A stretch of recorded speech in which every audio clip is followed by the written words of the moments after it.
¿Qué había antes de todo, antes de la primera estrella, antes del primer susurro del viento, antes incluso del tiempo mismo? Te pido que imagines, que respires hondo y te sumerjas en la quietud absoluta que precede a la creación. Estás flotando en un espacio sin dimensiones. No hay arriba ni abajo, no hay este ni oeste, no hay luz, pero tampoco la oscuridad que conoces, pues la oscuridad necesita de la luz para definirse. Esto es algo más primigenio, una ausencia total.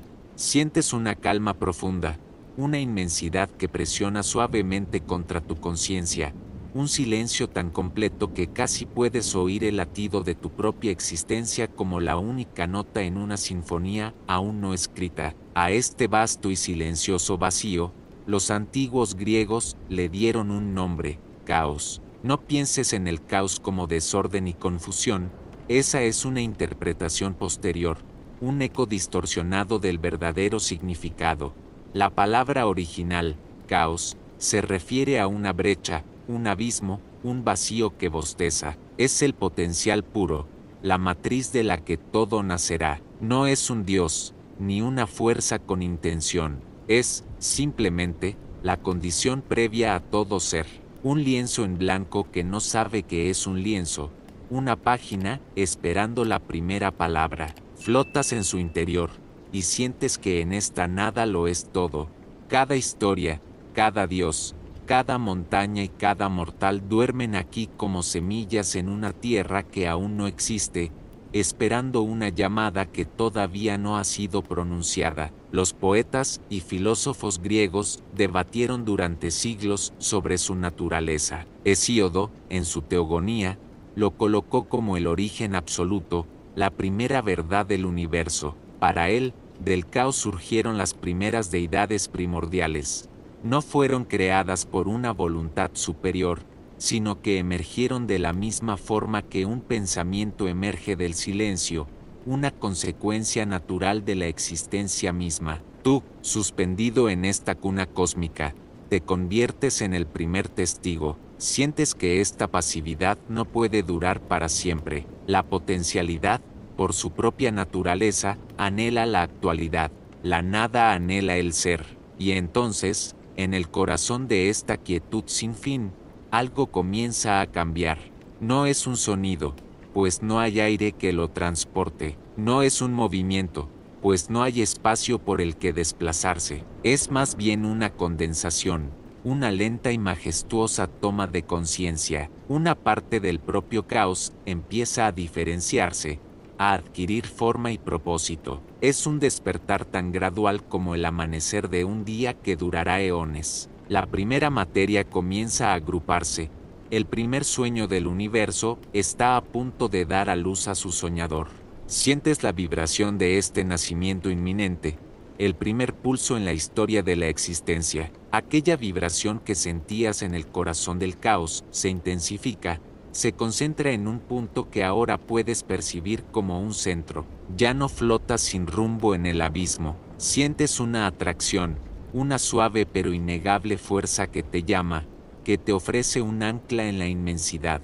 La nebulosa potencialidad comienza a solidificarse bajo tus pies imaginarios, y lo que era solo una idea ahora se convierte en sustancia. Lo informe da paso a la forma. Estás presenciando el nacimiento de Gaia, la Tierra. Ella emerge del caos no por un acto de violencia, sino como una exhalación larga y profunda, un pensamiento del universo tomando cuerpo físico. Sientes solidez. Es una sensación nueva, abrumadora en su simplicidad. Después de la eterna ingravidez, ahora hay un abajo.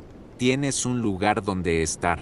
Abres los ojos de tu mente y la ves extenderse en todas direcciones, una superficie vasta de roca primigenia y tierra fértil aún dormida. Sientes la textura bajo tus pies, la aspereza del granito recién formado, la suavidad del primer polvo cósmico. No hay árboles ni ríos, no hay vida como la conoces, pero sientes su potencial latente en cada partícula. Ella es la base, el fundamento inmutable, el escenario sobre el cual se representará toda la existencia futura.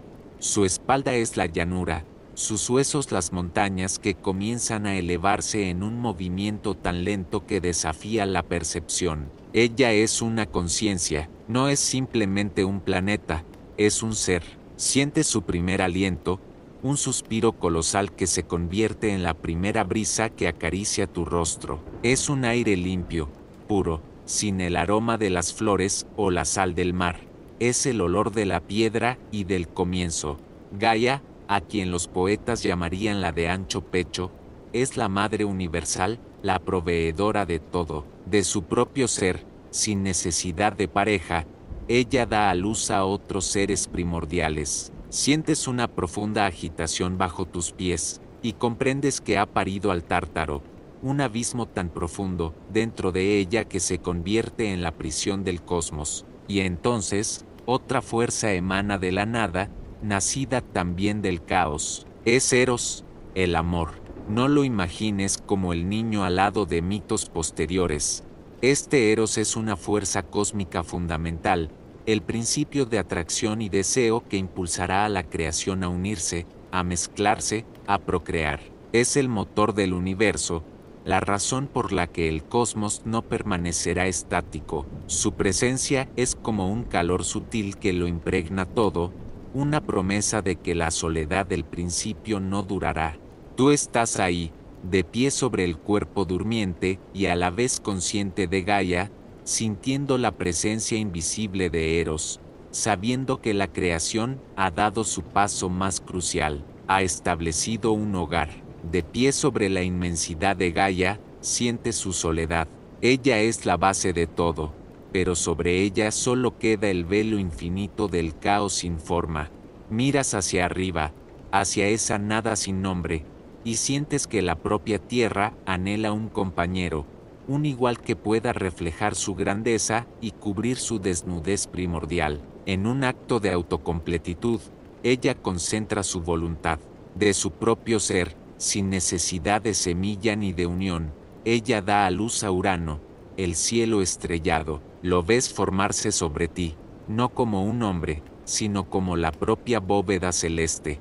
Un manto de un azul profundo y resonante que se arquea de horizonte a horizonte, cubriéndola por completo. Y en ese manto, como si fueran joyas cosidas sobre el terciopelo más oscuro, aparecen las primeras estrellas. Son luces frías, distantes, parpadeando con una pureza que nunca más se volverá a ver. Urano es su perfecto igual, tan vasto y majestuoso como ella. Ahora, el universo tiene un arriba y un abajo, un suelo y un techo. La presencia de Eros, la fuerza de atracción que ha estado vibrando en el cosmos, encuentra por fin su propósito. Une al cielo y a la tierra en un abrazo constante y perpetuo. Sientes como Urano desciende, cubriendo a Gaia. Es un acto creador de una escala inimaginable. De su unión cae la primera lluvia, y sientes las gotas en tu piel. Escuchas su siseo sobre la roca virgen. El aire se llena con un aroma nuevo y profundo.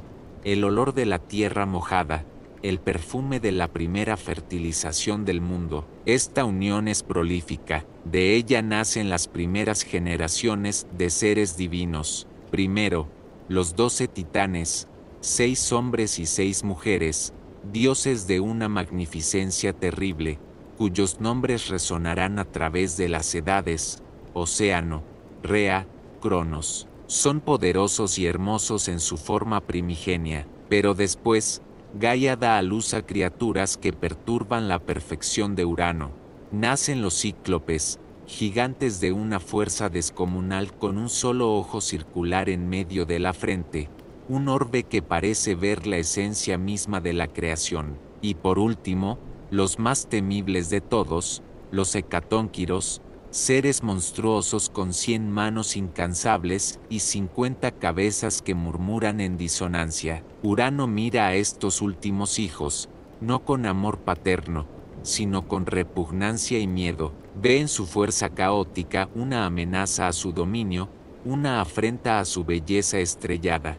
Y así, el primer padre se convierte en el primer tirano. En lugar de permitir que sus hijos monstruosos vean la luz, Los toma apenas nacen y los empuja violentamente de vuelta al interior de Gaia, a las profundidades más oscuras de su ser, al mismo Tártaro que ella había concebido. Tú sientes la agonía de la tierra, su cuerpo se convierte en una prisión, su vientre en una mazmorra. El abrazo constante de Urano ya no es un acto de amor, sino una opresión incesante, un peso que la aplasta y le impide liberar a los hijos que gimen en su interior. El cielo estrellado, antes un amante, ahora es un carcelero implacable. Sientes el gemido profundo que resuena bajo tus pies, no es un sonido que viaje por el aire, sino una vibración de angustia que emana del propio ser de Gaia. La presión es insoportable, una agonía geológica que dura eras.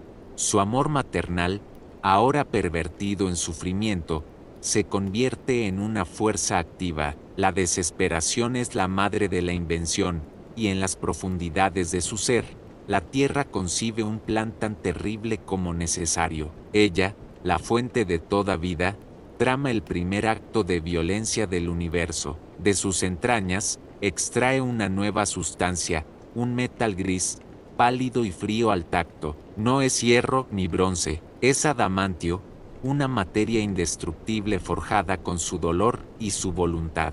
Tú observas cómo le da forma. En sus manos invisibles, el metal se convierte en una gran hoz, dentada y curva como una luna creciente de muerte. El filo canta una nota de finalidad en el silencio primordial. Con el arma creada, Gaia se dirige a sus hijos, los titanes, atrapados con ella en la oscuridad opresiva. Su voz es un susurro que se filtra a través de la roca, una súplica de madre y reina a la vez.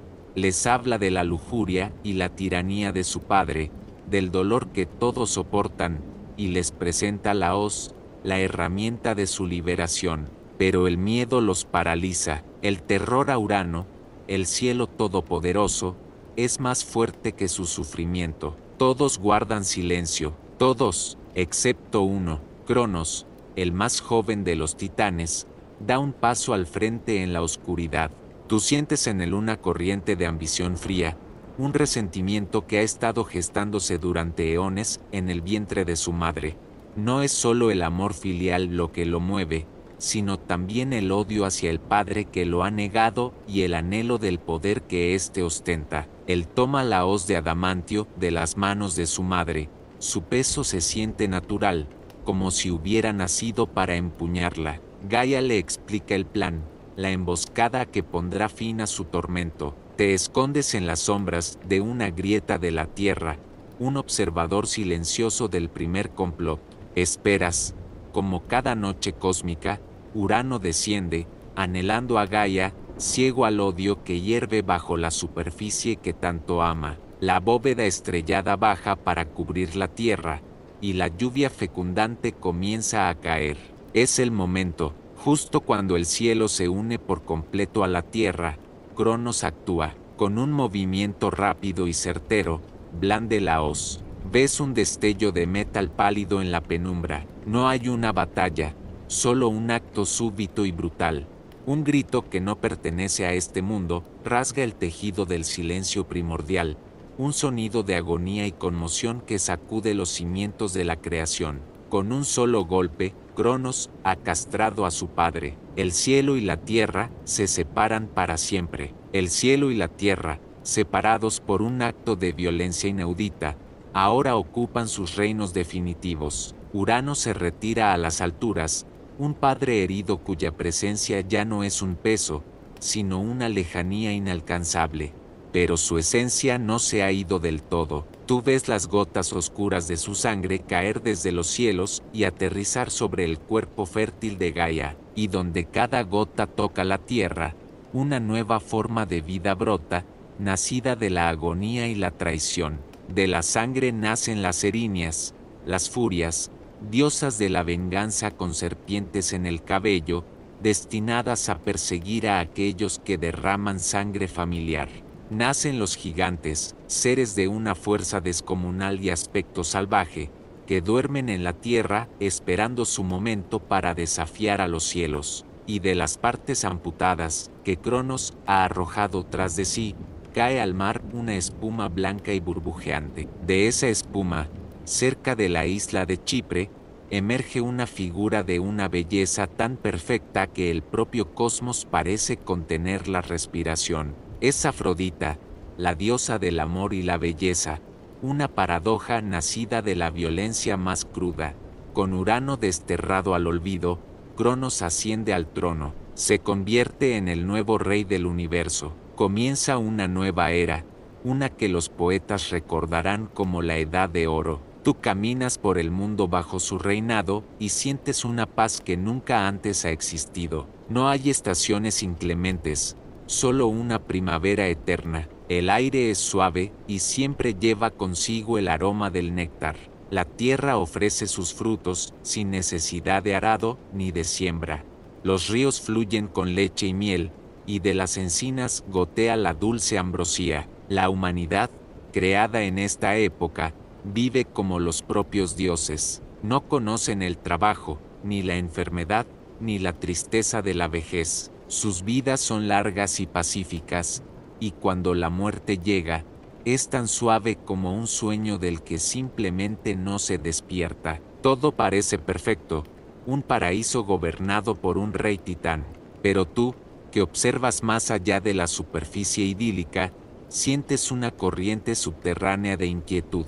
Proviene del propio trono, del corazón de Cronos. Recuerdas el grito de Urano al ser mutilado. No fue solo un grito de dolor, fue también una maldición, una profecía. Su padre le auguró el mismo destino, ser destronado por su propio hijo. Esta profecía se ha instalado en la mente de Cronos como un veneno lento. Gobierna un mundo perfecto, pero vive en una prisión de miedo.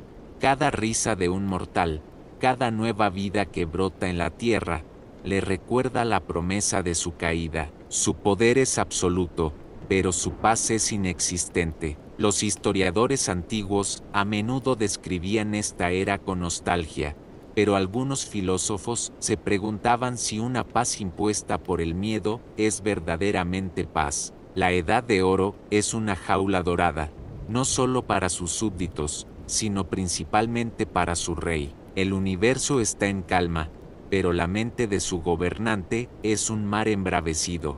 La semilla de la próxima gran guerra ya ha sido plantada, no en un campo de batalla, sino en el corazón paranoico del titán que lo controla todo. El miedo, una vez sembrado, no se queda quieto, crece en el silencio, echando raíces en las horas más oscuras. Tú estás allí, en el gran salón del Palacio de los Titanes en el monte Otris, y sientes como la paranoia de Cronos ha enfriado el aire, volviendo opaco el brillo de la Edad de Oro. Él ha tomado a su hermana, la gentil Rea, como su reina. Su unión debería ser la culminación de su poder, la fundación de una dinastía eterna. Pero para Cronos, cada momento de amor está envenenado por el eco de la maldición de su padre. La promesa de un hijo que lo derrocará es el único futuro que puede ver. Pronto, Rea concibe y da a luz a su primera hija. Es Hestia, una diosa de una belleza serena, la personificación del hogar y el fuego sagrado. En el instante de su nacimiento, una calidez nueva y pura inunda la estancia. Pero Cronos no ve a una hija, ve el primer eslabón de la cadena de su destrucción. Tú ves el conflicto en su rostro titánico, una fugaz chispa de asombro paternal extinguida al instante por una ola de terror helado. No duda, se acerca a la recién nacida, y Rea, agotada pero radiante, se la ofrece, esperando un beso, una bendición. En su lugar, recibe el horror. Cronos toma a la pequeña diosa, con una solemnidad terrible, y la consume entera, devolviéndola a la oscuridad de su propio vientre. No hay gritos, solo el súbito silencio y la mirada rota de Rea. El calor abandona la habitación. Este acto monstruoso establece una rutina macabra. Rea vuelve a concebir, da a luz a Deméter, la futura diosa de la cosecha, cuyo primer llanto promete la abundancia del mundo, y Cronos la devora. Luego nace Hera, una diosa con la majestuosidad de una reina en sus ojos, y Cronos la devora. Después viene Hades, un dios solemne y oscuro, destinado a gobernar un reino aún sin súbditos, y Cronos lo devora. Finalmente, Poseidón, cuya energía crepita como una tormenta sobre el mar, y Cronos también lo devora. Cada nacimiento es una repetición de la misma tragedia. La alegría de Rea se convierte en cenizas en un instante. Su vientre, una fuente de vida divina, se ha convertido en un mero conducto hacia la prisión viviente que es el estómago de su esposo. Algunos eruditos sugieren que este acto no es literal, sino una poderosa metáfora. Cronos es el tiempo, y el tiempo, inevitablemente, consume todo lo que crea. Hijos, reinos, civilizaciones, todo es devorado por el paso de las eras. Pero para ti, el testigo silencioso de la desesperación de Rea, el acto es demasiado personal, demasiado cruel para ser solo una alegoría. Sientes su dolor convertirse en una roca dura en su pecho, su llanto silencioso en las noches interminables. Su amor por los hijos que nunca conocerá está fermentando, transformándose de un dolor pasivo en una resolución afilada. La desesperación de Rea finalmente alcanza su punto de quiebre. Embarazada por sexta vez, sabe que no puede soportar otro ciclo de creación y aniquilación. Siente la vida de su último hijo agitándose dentro de ella, una presencia que se siente diferente, más poderosa. No permitirá que éste comparta el destino de sus hermanos. En el silencio de su dolor, busca consejo. Se dirige a sus propios padres, Gaia y el lejano Urano. Su súplica es un susurro desesperado que viaja a través de la tierra y asciende a los cielos. Les ruega que la ayuden a salvar a su hijo, a romper el ciclo de tiranía que ahora Cronos, el liberador, perpetúa con aún más crueldad. La tierra y el cielo escuchan a su hija. Tú sientes la respuesta de Gaia, una sabiduría ancestral que surge de las profundidades de la piedra y las raíces. Le revela a Rea el plan, un engaño nacido del amor maternal, reflejo del complot que una vez ella misma urdió contra Urano. La historia, parece susurrar la tierra, tiene una extraña forma de repetirse. Siguiendo el consejo de su madre, Rea abandona en secreto el monte Otris y viaja a la isla de Creta, un lugar remoto y salvaje en medio del gran mar. Allí, en la profunda oscuridad de una cueva en el monte Dicte, da a luz a su hijo, le da el nombre de Zeus. Apenas el niño ha dado su primer respiro, Rea lo entrega al cuidado de las ninfas de la isla. El aire de la cueva es frío y húmedo, y el sonido del agua goteando de las estalactitas es la primera canción de cuna del futuro rey de los dioses. Su corazón se desgarra al dejarlo, pero sabe que es su única oportunidad. El engaño debe completarse. Gaia la guía hasta un arroyo cercano, donde encuentra una piedra grande y oblonga, de un tamaño y peso similar al de un recién nacido. Rea la envuelve cuidadosamente en pañales, con el mismo amor y ternura con que habría envuelto a su propio hijo. Regresas con ella al monte Otris. La atmósfera está cargada de la tensión habitual. Cronos, impaciente y paranoico, la espera. Ve el bulto en sus brazos y una sombría satisfacción cruza su rostro. Extiende sus manos. Rea, con una actuación digna de una diosa, le presenta la piedra envuelta. Su rostro es una máscara de tristeza sumisa, pero sus ojos arden con un fuego secreto de desafío. Cronos, cegado por su miedo y su arrogancia, no sospecha nada. Toma la piedra, el falso hijo, y sin un instante de vacilación, la engulle. Sientes una onda de alivio y triunfo recorrer a Rea. El tirano ha sido engañado. La semilla de su caída ahora yace segura en una cueva lejana, y la profecía, que él tanto ha luchado por evitar, ha comenzado su inexorable camino hacia el cumplimiento. Dejas atrás el frío palacio de Otris, donde un titán ha devorado una piedra, y viajas con tu conciencia a la isla de Creta. Te adentras en sus bosques salvajes y asciendes las laderas del sagrado monte Ida, un lugar que respira un poder antiguo y terrenal. El aire aquí es diferente, huele a pino, a tomillo salvaje y a una electricidad latente, como la calma que precede a una tormenta. Sigues un sendero apenas visible hasta la boca de una cueva profunda, un portal a la entraña misma de la montaña. Al entrar, la luz del sol se desvanece, reemplazada por un suave resplandor fosforescente que emana de las propias paredes de roca. En el centro de esta cámara natural, ves al niño. Zeus yace en una cuna tallada en la roca, pero no llora como un infante mortal. Su llanto, cuando escapa, no es un sonido de debilidad, sino un estruendo incipiente, el retumbar de un trueno en miniatura. A su alrededor se mueven figuras protectoras. Las ninfas Adraste e Ida lo cuidan con una ternura devota, susurrándole historias de la tierra y los cielos. Su principal sustento proviene de una fuente maravillosa. Es Amaltea, una cabra divina cuyo pelaje brilla con una luz tenue. Tú la observas acercarse y ofrecer su ubre al pequeño dios. La leche que bebe no es un alimento común, es ambrosía líquida, un néctar que lo fortalece, acelerando su crecimiento y llenándolo de un poder más allá de lo imaginable. Se dice que uno de sus cuernos, roto accidentalmente por el juguetón Zeus, se convertiría en la cornucopia, el cuerno de la abundancia. Pero el cuidado de Zeus requiere más que alimento. Su llanto divino podría viajar por el cosmos y alertar al oído paranoico de Cronos.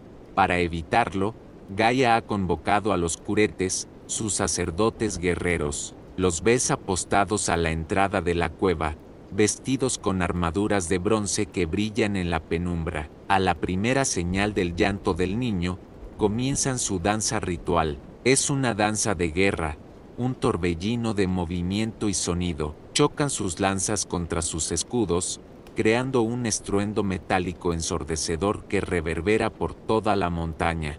El clamor ahoga por completo los lamentos del infante Dios, engañando a cualquier oyente lejano, haciéndole creer que el ruido es solo una ceremonia salvaje de los mortales de la isla. Así, en esta cueva secreta, el futuro rey de los dioses crece a un ritmo prodigioso. Pasan los años, que para un dios son como días. Es un joven fuerte y astuto, alimentado con la promesa de la venganza y educado en la sabiduría de la tierra. La cueva no es solo un refugio, es una forja. Cada sorbo de la leche de Amaltea, cada historia susurrada por las ninfas, cada estruendo de los escudos de los curetes, lo está preparando. El engaño de Rea ha comprado tiempo, y ese tiempo se ha invertido en cultivar el arma que finalmente cumplirá la profecía. El tiempo, irónicamente, se ha convertido en el mayor enemigo de Cronos, el titán que lo personifica. En Creta, Zeus ha alcanzado la plenitud de su poder divino, su juventud arde con una fuerza que hace temblar la propia montaña. Ya no es un niño que necesita ser escondido, sino un dios listo para reclamar su herencia. Tú sientes su determinación, una energía fría y concentrada como un rayo de tormenta a punto de descargar. Abandona la seguridad de su cueva y se presenta ante su madre, Rea, quien lo ha estado esperando, alimentando su esperanza en secreto durante todos estos años. Su reencuentro no es tierno, sino estratégico, la unión de dos conspiradores que comparten el mismo objetivo.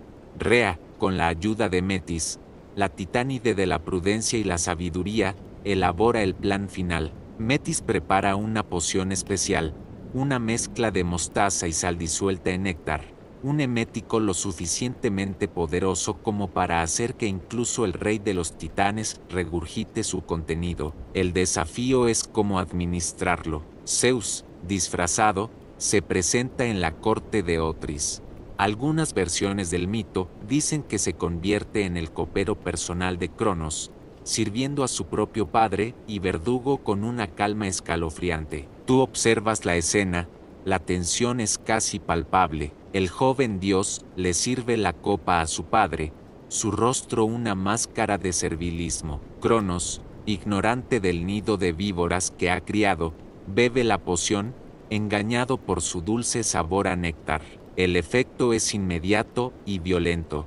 Cronos se dobla, convulsionado por una náusea cósmica que sacude su inmenso cuerpo. Primero, regurgita la piedra, la Ompalos, que cae con estrépito sobre la tierra en un lugar que más tarde se conocerá como Delfos, el centro del mundo, y después, uno por uno, en orden inverso al que fueron devorados, expulsa a sus hijos. Ves emerger a Poseidón, ya no un bebé, sino un dios en la plenitud de su poder, con la furia del océano en sus ojos. Luego Hades, solemne y terrible, con la oscuridad del inframundo ya adherida a su ser. Después Hera, majestuosa y orgullosa, Deméter, radiante como un campo de trigo dorado, y finalmente Hestia, serena y ardiente como el fuego del hogar.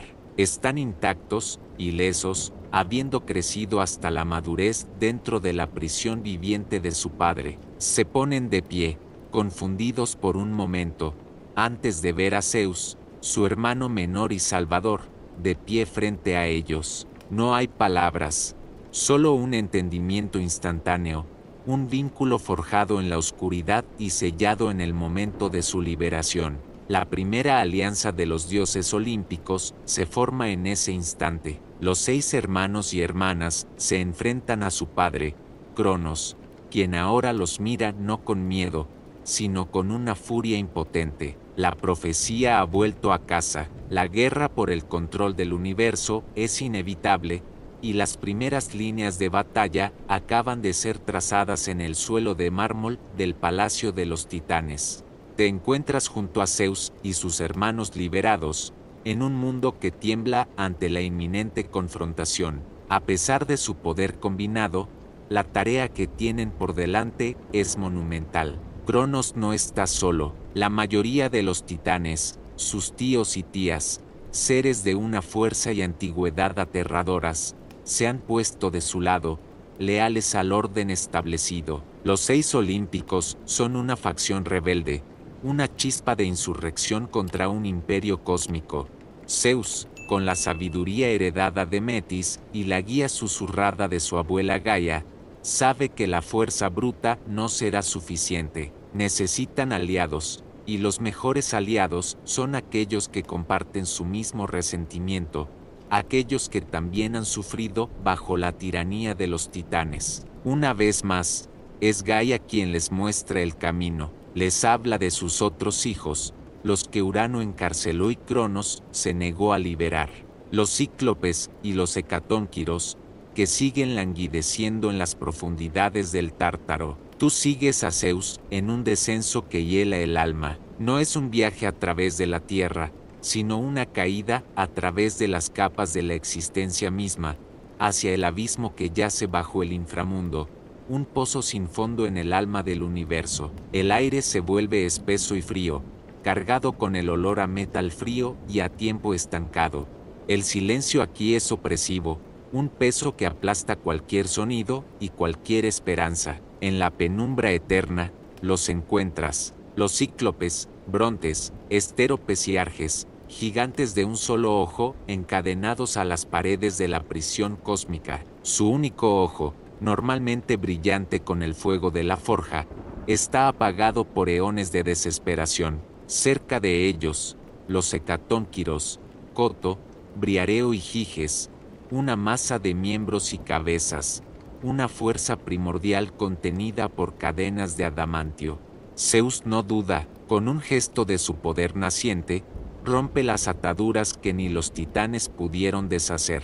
La gratitud de estos seres olvidados es una fuerza de la naturaleza. Los cíclopes, maestros herreros del cosmos, encienden de nuevo su forja en el corazón del Tártaro. El fuego ilumina la oscuridad por primera vez en eras. Tú sientes el calor y escuchas el ritmo primordial de los martillos contra los yunques. En agradecimiento a su liberador, forjan para él las armas del poder supremo.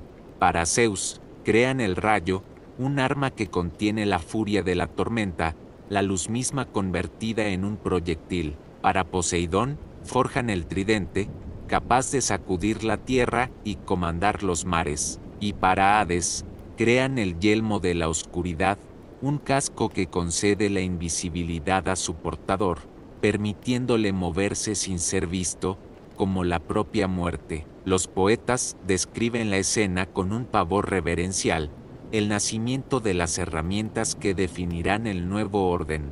Con sus nuevas armas y sus nuevos y terribles aliados, los olímpicos ascienden desde el Tártaro. Ya no son solo 6 rebeldes, son un ejército. Las armas han sido forjadas, las alianzas selladas. El universo contiene la respiración. Tú te encuentras en la cima de una montaña neutral, un punto de observación silencioso entre los dos grandes picos que se han convertido en las fortalezas de los ejércitos divinos.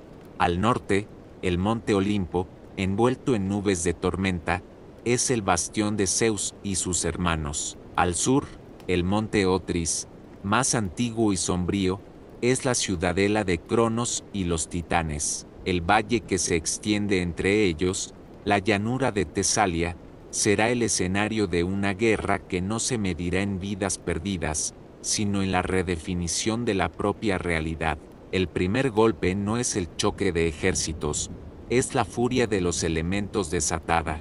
Cronos y los titanes, con su poder primordial, arrancan picos enteros de las montañas y los lanzan por los cielos como si fueran simples piedras. El sol se oscurece tras una lluvia de roca y tierra, pero desde el Olimpo llega la respuesta. Tú ves el primer relámpago de Zeus, una lanza de luz pura que atraviesa la oscuridad y hace estallar una de las montañas voladoras en una nube de polvo brillante.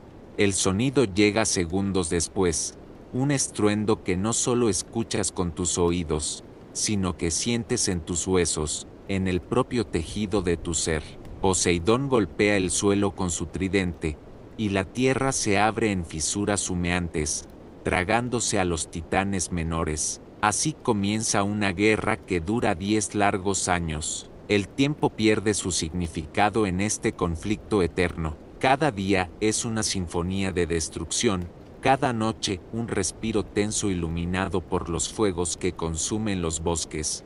Los poetas que cantaron esta historia describen una década de estancamiento, un equilibrio de poder tan perfecto que el universo mismo parecía atrapado en un ciclo interminable de creación y aniquilación. La fuerza bruta de los titanes se enfrenta a la estrategia y las nuevas armas de los olímpicos. Es una danza de poder cósmico, terrible y majestuosa, pero el equilibrio debe romperse. Zeus, recordando el consejo de Gaia, sabe que ha llegado el momento de desatar a sus aliados más temibles. Desde el Olimpo, llama a los hecatónquiros, los ves ascender, una visión de pesadilla y poder. 100 manos se agitan en cada uno de ellos, 300 en total, y cada mano agarra una roca del tamaño de una colina. No es una carga, es un cataclismo andante. Las 50 cabezas de cada gigante gritan un grito de guerra disonante que hiela la voluntad de los titanes. La balanza se inclina de forma decisiva. Lo que sigue no es una batalla, es un bombardeo. 300 proyectiles masivos vuelan simultáneamente, un aluvión incesante que aplasta las defensas de los titanes. El cielo se vuelve negro por las rocas. Los titanes, que pueden mover montañas, no pueden defenderse de un centenar de ellas a la vez. Son derribados, enterrados y aturdidos. La guerra, después de 10 años de equilibrio, termina en un crescendo de fuerza abrumadora. El estruendo se apaga. El último eco del último grito de guerra de los titanes se disuelve en un silencio profundo y pesado, un silencio que parece absorber todo el sonido del universo. Tú estás de pie en la llanura devastada de Tesalia, ahora un paisaje de cráteres humeantes y montañas rotas. El aire huele a ozono por los rayos de Zeus y a roca pulverizada. La guerra ha terminado. Ves a los titanes, a los que lucharon junto a Cronos, derrotados, su inmenso poder finalmente quebrado. No son asesinados, pues los inmortales no pueden morir.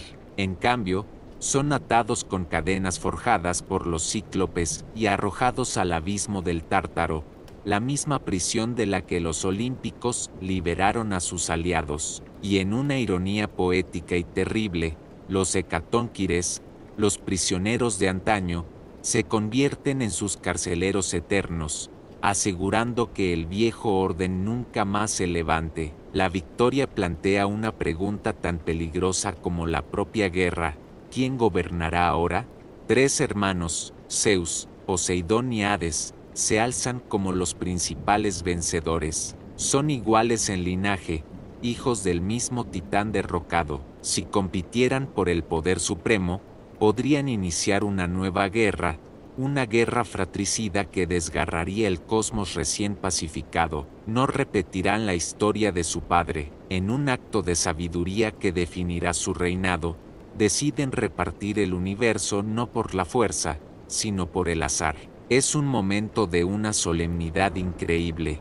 Toman 3 lotes, quizás 3 piedras marcadas con símbolos, y las colocan dentro de un yelmo. El sorteo comienza. El primer hermano en meter la mano en el yelmo es Hades. Tú lo ves, su rostro siempre serio, sumido en una sombra que parece emanar de él mismo. Saca su lote. Su reino será el inframundo, el vasto y oscuro dominio subterráneo a donde irán las almas de los muertos. Un reino de riquezas minerales incalculables, pero desprovisto de la luz del sol. Algunos poetas lo pintarán como el perdedor del sorteo, el que recibió el dominio más sombrío, pero otros ven en su aceptación una forma de nobleza sombría, asumir el papel más difícil y necesario para el equilibrio del cosmos. Luego es el turno de Poseidón. Su mano, fuerte y ancha, saca el segundo lote. A él le corresponde el mar, todos los océanos, ríos y lagos del mundo. Un reino de belleza y furia, de profundidades insondables y tormentas repentinas, un reflejo perfecto de su propio carácter tempestuoso. Finalmente, Zeus, el más joven, se acerca. Solo queda un lote. Su destino es el cielo, la bóveda celeste, el aire y las nubes. Se convierte en el rey de los dioses, no por derecho de primogenitura, sino por el azar del sorteo, gobernando desde las alturas del Olimpo. La tierra, el dominio de su abuela Gaia, no pertenece a ninguno y se convierte en territorio común, un lugar donde los reinos de los 3 hermanos se encuentran y se superponen. El universo tiene nuevos amos, y sus reinos han sido sellados por el azar y el destino. Con el cosmos dividido y la paz restaurada a la fuerza, tu viaje te lleva ahora hacia arriba, ascendiendo por las laderas del monte Olimpo, más allá del reino de los mortales, por encima del manto de nubes. El aire aquí es fino y puro, impregnado de un aroma a ambrosía y néctar. Llegas a la cima y te encuentras ante unas grandes puertas de nubes, custodiadas por las horas, diosas de las estaciones que las abren solo para los inmortales. Al cruzar el umbral, entras en la corte de los dioses. No es un palacio en el sentido humano, sino una colección de moradas de bronce construidas por el dios herrero Hefesto, un espacio que respira poder y luz etérea. En el centro de todo, en un gran salón, se encuentra el trono de Zeus. Es una estructura de marfil negro pulido y oro, y desde él, el nuevo rey preside su dominio. Ya no es el joven guerrero de la titanomaquia, ahora es una figura de una majestad imponente. Su barba es oscura como una nube de tormenta, y en sus ojos parpadea la electricidad del rayo que empuña. Se sienta como el gran patriarca, un juez y un padre para dioses y mortales por igual. Pero su autoridad no es absoluta, está atemperada por las complejas relaciones con su nueva corte, que es, ante todo, su familia. A su lado, en un trono igualmente magnífico, se sienta Hera, su hermana y ahora su esposa. Es la reina de los cielos, protectora del matrimonio y el hogar. Su belleza es regia y severa, pero en su mirada hay un fuego de celos apenas contenido, una consecuencia de las futuras infidelidades de Zeus, que se convertirán en la fuente de innumerables mitos. Ves a su alrededor a los otros olímpicos. Deméter, la diosa de la cosecha, cuya sonrisa puede hacer florecer los campos y cuya tristeza puede traer el invierno. Hestia, la diosa del hogar, que ha renunciado a un trono para cuidar del fuego sagrado en el centro del salón, una presencia silenciosa pero fundamental. Y luego están los hijos de Zeus, la nueva generación. Apolo, el dios de la música, la profecía y la luz, tan brillante y hermoso como el propio sol. A su lado, su gemela Artemisa, la diosa cazadora, tan salvaje e indómita como la luna. Está Ares, el dios de la guerra, cuya armadura de bronce parece vibrar con una sed de conflicto insaciable. Atenea, la diosa de la sabiduría y la estrategia, que nació adulta y armada de la propia cabeza de Zeus. Y Hermes, el mensajero de pies alados, cuyos ojos brillan con astucia y travesura. Es una familia de poder inimaginable, pero también de vanidad, rivalidad y pasiones tan intensas como las de cualquier mortal. Los historiadores a menudo señalan que los dioses griegos no eran modelos de perfección moral, sino espejos magnificados de la propia naturaleza humana, con todas sus virtudes y sus defectos. Tú, en el Salón del Olimpo, lo comprendes. Este no es un paraíso de armonía, sino un drama familiar de proporciones cósmicas.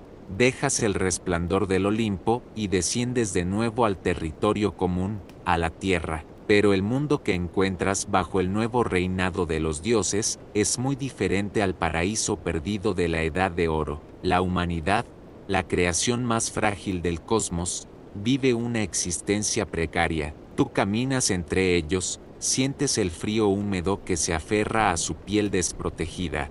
Viven en cuevas oscuras, temblando en una noche casi perpetua, pues el sol y la luna parecen distantes y ajenos a su sufrimiento. El único calor que conocen es el de sus propios cuerpos apiñados. Escuchas el aullido del viento y los sonidos de los depredadores que acechan en las sombras, y comprendes su miedo. Son criaturas de la tierra, pero no tienen dominio sobre ella. Mientras los dioses del Olimpo se ocupan de sus intrigas y festines, una figura los observa desde la distancia con una compasión que los demás no poseen. Es Prometeo, un titán, hijo de Jápeto, pero uno de los que sabiamente se alió con Zeus durante la Gran Guerra. Su nombre significa el que piensa antes, y su mente aguda ve el potencial desperdiciado de la humanidad.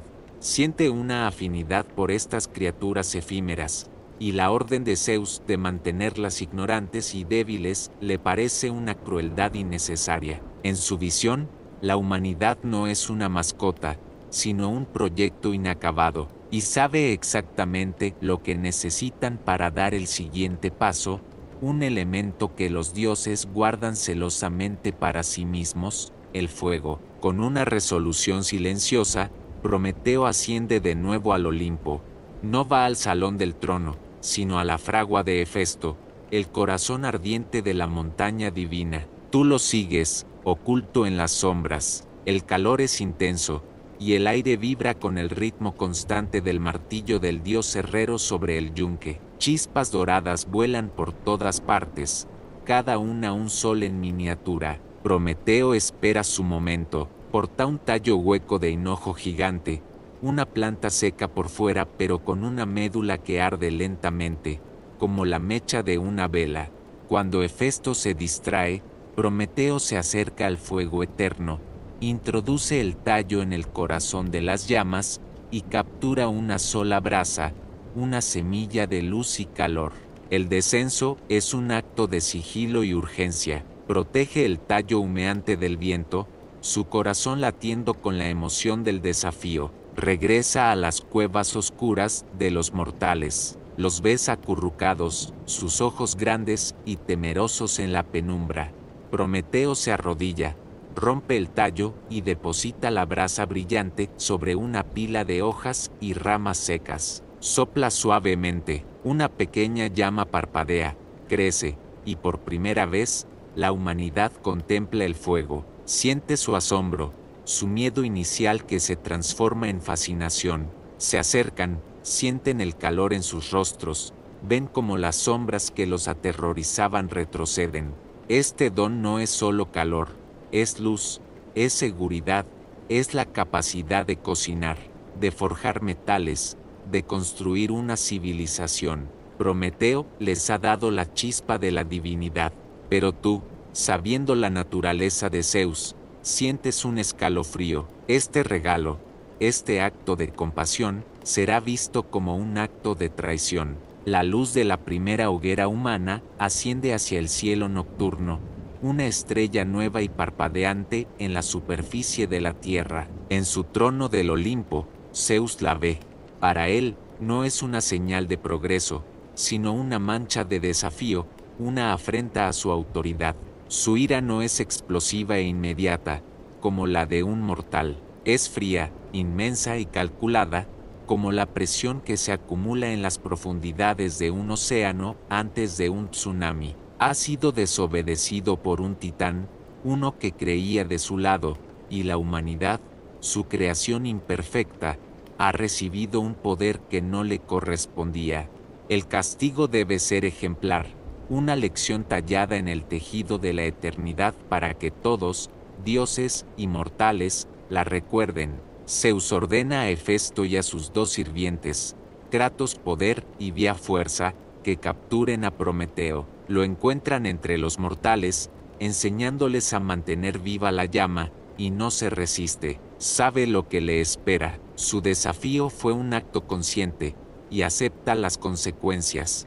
Es llevado a los confines del mundo, a las desoladas y ventosas cumbres de las montañas del Cáucaso. Tú lo sigues en este sombrío viaje, sintiendo el aire helado y la soledad abrumadora de estas cimas rocosas. No hay vida aquí, solo piedra, hielo y el lamento del viento. Lo llevan a un acantilado escarpado, a una orden de Zeus. Kratos y Vía, figuras sin piedad, lo sujetan contra la roca. Hefesto, el herrero, se acerca con cadenas forjadas en adamantio, el mismo metal indestructible de la hoz de Cronos. Tú ves el dolor en el rostro de Hefesto. Respeta a Prometeo, pero no puede desobedecer al rey. Con golpes de martillo que resuenan como sentencias de muerte, clava estacas a través de las cadenas, fijando al titán a la montaña. El castigo no es simplemente la inmovilidad, es la exposición eterna a los elementos, el calor abrasador del sol durante el día, el frío glacial de la noche. Pero la crueldad de Zeus va más allá. Cada día, al amanecer, un gran águila, un engendro de Tifón y Equidna, desciende de los cielos. La ves llegar, un punto negro que crece hasta convertirse en una criatura de pesadilla, sus garras afiladas como cuchillas. El águila se posa sobre el pecho de Prometeo, y, con su pico curvo, le desgarra el abdomen y devora su hígado. Tu presencia es su agonía silenciosa, su cuerpo convulsionándose de dolor mientras el ave se da un festín. Al caer la noche, el águila se va, y durante las horas de oscuridad, gracias a su inmortalidad, el hígado de Prometeo se regenera por completo. Todo para que al día siguiente, con el primer rayo de sol, el ciclo de tortura pueda comenzar de nuevo. Este tormento no durará días ni años, durará una eternidad. Es el precio que Zeus le hace pagar por amar a la humanidad. La venganza de Zeus tiene dos filos. Castigar a Prometeo era solo la mitad de su plan. La otra mitad estaba dirigida a la humanidad, a la raza por la cual el titán se había sacrificado. Su ira no buscaba exterminarlos. Eso habría sido demasiado simple. Quería que su regalo, el fuego, se convirtiera en una fuente de sufrimiento, demostrarles que cada bendición divina viene con un precio oculto. Llama de nuevo a Hefesto y le da una orden sin precedentes: crear un ser a imagen y semejanza de las diosas inmortales, una criatura de una belleza deslumbrante. El dios herrero mezcla tierra y agua, y con sus manos expertas, moldea una figura femenina de una gracia perfecta, pero ella es solo una cáscara vacía. Zeus convoca entonces a los demás olímpicos, y cada uno le otorga un don, contribuyendo a la creación de este hermoso mal. Atenea le teje ropas de plata y un velo bordado, y le enseña las artes de la mujer. Afrodita derrama sobre su cabeza la gracia y el deseo irresistible. Hermes, el dios astuto, le concede una mente engañosa y un discurso embustero. Finalmente, le dan un nombre que refleja su origen, Pandora, que significa todos los dones. Ella es la obra maestra de la venganza divina, un regalo tan hermoso que nadie podría rechazarlo. Zeus le entrega a Pandora un último objeto, una jarra, o como algunas traducciones posteriores dirían, una caja. Está sellada y decorada con figuras exquisitas. Le dice que es un regalo para la humanidad, pero le prohíbe, bajo cualquier circunstancia, abrirla. Tú sabes, como observador, que la prohibición es parte de la trampa. La curiosidad que Hermes ha plantado en su corazón es una semilla que inevitablemente germinará. Hermes la conduce a la tierra y se la presenta a Epimeteo, el hermano de Prometeo. Su nombre significa el que piensa después, la antítesis de su previsor hermano. Prometeo le había advertido que nunca aceptara un regalo de Zeus, pero cuando Epimeteo ve a Pandora, su belleza lo ciega, olvida la advertencia y la acoge con alegría, tomándola como esposa. Por un tiempo, viven en una paz inocente, pero la jarra está siempre presente, un enigma silencioso en su hogar. La curiosidad de Pandora, alimentada por los susurros de Hermes, se vuelve insoportable. Un día, cuando Epimeteo no está, se acerca a la jarra, sus manos tiemblan. ¿Qué mal podría haber en mirar solo una vez? Tú te acercas, sintiendo la tensión del momento. Con un movimiento rápido, levanta la tapa. Lo que emerge no es un tesoro, sino una nube oscura y zumbante, una plaga de entidades incorpóreas. Son todos los males del mundo, que hasta entonces habían estado contenidos: la enfermedad, la tristeza, la pobreza, la envidia, la guerra. Se esparcen por el mundo como un enjambre de insectos, buscando a los mortales para atormentarlos para siempre. Aterrorizada, Pandora cierra la tapa de golpe, pero es demasiado tarde. Solo una cosa queda atrapada en el fondo de la jarra, una criatura tímida y vacilante llamada Elpis, la esperanza. Con el mundo ahora inundado de males y la humanidad aferrada a la pequeña esperanza que quedó en la jarra, la relación entre mortales y dioses entra en una nueva fase, más compleja y peligrosa. Ya no son los tiempos de la Edad de Oro, donde los dioses caminaban libremente entre la gente, ni tampoco la época de ignorancia temerosa que precedió al don de Prometeo. Ahora, hay una conciencia mutua, una conexión tejida con hilos de reverencia, miedo, deseo y, a menudo, resentimiento. Tú te mueves entre los mortales y ves cómo sus vidas están inextricablemente ligadas a los caprichos de los olímpicos. Cada aspecto de su existencia está gobernado por una deidad. El granjero no solo ara la tierra, sino que reza a Deméter para que su cosecha sea abundante, dejando una porción de sus granos en un pequeño altar al borde del campo. Siente su ansiedad mientras mira al cielo, sabiendo que una sequía podría ser una señal del disgusto de Zeus, o una inundación, la ira de Poseidón. El marinero, antes de zarpar, sacrifica un toro a Poseidón, suplicando vientos favorables y un mar en calma. El soldado, a punto de entrar en batalla, pide la fuerza de Ares o la astucia de Atenea. El amor y el deseo son flechas disparadas por Eros y Afrodita, a menudo sin tener en cuenta las consecuencias. La vida mortal se ha convertido en una negociación constante con fuerzas invisibles y a menudo contradictorias. Pero esta conexión no es solo a distancia. Los dioses, impulsados por la curiosidad, el aburrimiento o el deseo, a menudo descienden del Olimpo para caminar entre los mortales, disfrazados de ancianos, viajeros o animales. Zeus, en particular, es famoso por sus innumerables escapadas, seduciendo a reinas y doncellas mortales, lo que resulta en el nacimiento de héroes y semidioses como Heracles o Perseo. Estos actos no son simples romances, son intervenciones divinas que alteran el curso de las dinastías y las naciones.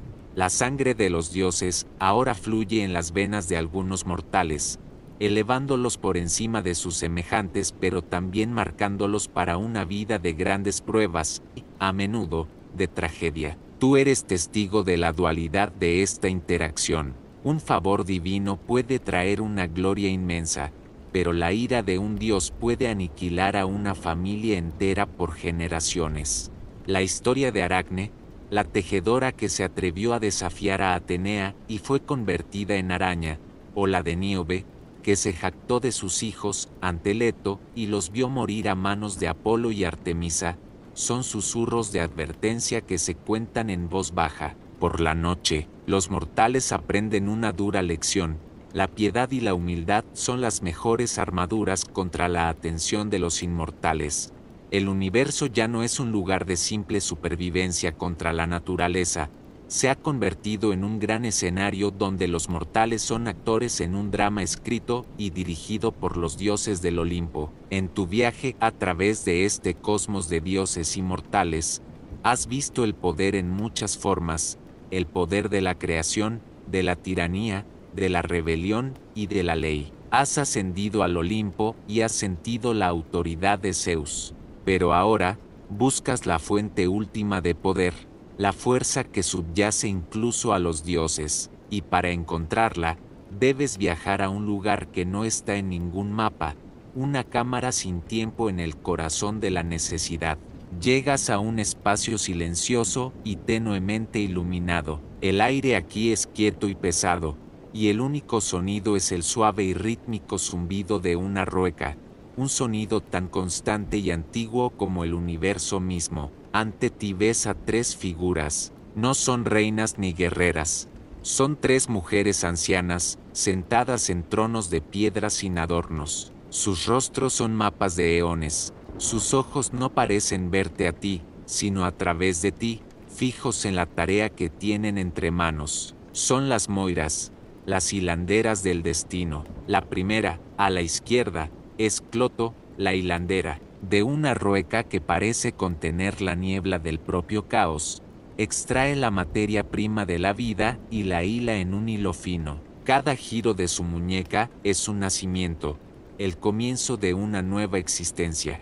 La figura del centro es Láquesis, la que asigna el lote. Toma el hilo que Cloto ha hilado y, con sus manos expertas, lo mide. Tira de él, a veces corto, a veces increíblemente largo. Determina la longitud y la calidad de la vida, tejiendo en él los momentos de alegría, de tristeza, de triunfo y de fracaso que compondrán su historia. Ves billones de hilos que se extienden desde sus manos, cruzando la cámara en una vasta y compleja telaraña de luz. Hay hilos dorados que pulsan con poder divino, hilos de plata que brillan con la promesa de la heroicidad, e incontables hebras de un gris apagado, las vidas de los mortales comunes. Y a la derecha, la más temida de las tres, se sienta Atropos, la inexorable. Su nombre significa la que no se puede evitar. En sus manos no hay rueca ni vara de medir, solo sostiene un par de tijeras de oro. Su mirada es fija, su propósito absoluto. Cuando Láquesis ha terminado de medir un hilo, Atropos lo levanta. Tú contienes la respiración. Con un chasquido limpio y preciso, corta el hilo. El sonido no es fuerte, pero es el más definitivo de todo el universo. En algún lugar del cosmos, una vida acaba de terminar. Lo más asombroso es que incluso ves un hilo de oro tan brillante que casi duele mirarlo, un hilo que reconoces como el del propio Zeus. y Láquesis lo mide con la misma indiferencia con la que mide el de una mosca. Los filósofos posteriores debatirían si los dioses simplemente ejecutaban el destino o si tenían algún libre albedrío, pero aquí, en esta cámara, la verdad es evidente. Zeus es el guardián del orden, pero no es su autor. Él también es un personaje en una historia ya escrita por estas tres hermanas silenciosas. Comprendes ahora que el universo funciona sobre un guión escrito de antemano, que cada vida es un hilo hilado, medido y cortado por las moiras. Esta es la verdad más profunda y terrible del cosmos. Pero, ¿qué pasaría si pudieras leer una sola línea de ese guión antes de que se represente en el escenario de tu vida? Esta pregunta, esta necesidad humana de vislumbrar lo inevitable, te lleva en un peregrinaje. Tu viaje te conduce ahora a las laderas del Monte Parnaso, un lugar de una belleza austera y sobrecogedora. El aire se vuelve más fino, más puro, y el sol parece brillar con una intensidad diferente aquí. El camino es empinado y rocoso, flanqueado por olivos retorcidos por el viento, y sientes el peso de los milenios bajo tus pies. Llegas a Delfos. No es una ciudad, es el ombligo del mundo, el lugar donde la piedra que Cronos vomitó marcó el centro de todo. Ves el santuario de Apolo, un complejo de templos y tesoros de mármol que se aferran a la ladera de la montaña. Hay un zumbido de humanidad aquí, gente de todos los rincones del mundo conocido, reyes y campesinos, generales y filósofos, todos han venido con la misma pregunta en el corazón: ¿cuál es mi destino? Para encontrar la respuesta, debes buscar a la Pitia, la suma sacerdotisa, el oráculo de Apolo. Ella no es una reina ni una diosa, es una mujer de la aldea, elegida para ser el conducto de la voz del dios. La ves prepararse para el ritual, se purifica en las aguas heladas de la fuente Castalia, bebe de sus aguas sagradas y mastica hojas de laurel. Luego, desciende a una cámara subterránea dentro del templo, el Aditon, un lugar al que solo ella puede entrar. Se sienta en un trípode de bronce, colocado sobre una grieta en la tierra. Tú, como observador invisible, sientes el cambio en la atmósfera. Un vapor dulce y embriagador se eleva desde la fisura. Los geólogos y arqueólogos modernos debaten si de estas fisuras emanaban gases geológicos, como el etileno, que inducían un estado de trance. La Pitia comienza a temblar, su cuerpo convulsiona, entra en un éxtasis divino. Las preguntas de los suplicantes, presentadas por los sacerdotes, les son leídas. Su respuesta no es una frase clara y coherente, es un torrente de sonidos inconexos, gritos, murmullos y palabras crípticas, la voz de un dios filtrada a través de un recipiente mortal. Es como mirar un espejo roto que refleja fragmentos del futuro, imágenes distorsionadas y confusas. Son los sacerdotes de Apolo quienes recogen estos fragmentos, los interpretan y los ensamblan en versos ambiguos, a menudo de doble sentido. El oráculo nunca miente, pero su verdad rara vez es fácil de entender. La humanidad no viene aquí para cambiar su destino, porque sabe que es imposible. Viene simplemente para entender la forma de la jaula en la que vive, para recibir un susurro de la historia que las moiras ya han escrito para ella. Tu viaje por el laberinto del mito griego llega a su fin. Has flotado en el caos primordial y has sentido la primera solidez de Gaia bajo tus pies. Has sido testigo de la traición de un hijo y la paranoia de un rey. Has visto nacer a los dioses en la luz y a los monstruos en la sangre. Has sentido el calor del fuego robado y el frío de las cadenas en el Cáucaso. Has observado a la humanidad recibir tanto los males del mundo como la esperanza, y has comprendido que incluso el Dios más poderoso inclina la cabeza ante el hilo inexorable del destino. Te has detenido ante el oráculo, escuchando los ecos confusos de un futuro ya escrito. Y ahora, aquí, al final del camino, todas las piezas encajan. Comprendes la respuesta a la pregunta que ha estado suspendida en el aire desde el principio. ¿Por qué? ¿Por qué crear este panteón tan complejo, tan violento, tan humano? La respuesta, ahora lo ves con una claridad cristalina, es que estos mitos nunca fueron simples explicaciones para los fenómenos naturales. Decir que un rayo es el arma de Zeus o que un terremoto es la ira de Poseidón es solo la capa más superficial de una verdad mucho más profunda. Los mitos no fueron creados para explicar el mundo, sino para explicar la humanidad a sí misma. Cada dios, cada monstruo, cada héroe, es un arquetipo, un espejo que refleja una faceta del alma humana. La lujuria caprichosa y el poder autoritario de Zeus reflejan las contradicciones del liderazgo y la pasión. La celosa furia de Hera es el rostro oscuro del compromiso y la traición. La rebelión compasiva de Prometeo explora el eterno conflicto entre el progreso y el orden, el precio del conocimiento. La tragedia de Pandora no es sobre la desobediencia de una mujer, sino sobre la inevitable dualidad de la existencia, que no puede haber bien sin mal, ni consuelo sin sufrimiento, ni esperanza sin desesperación.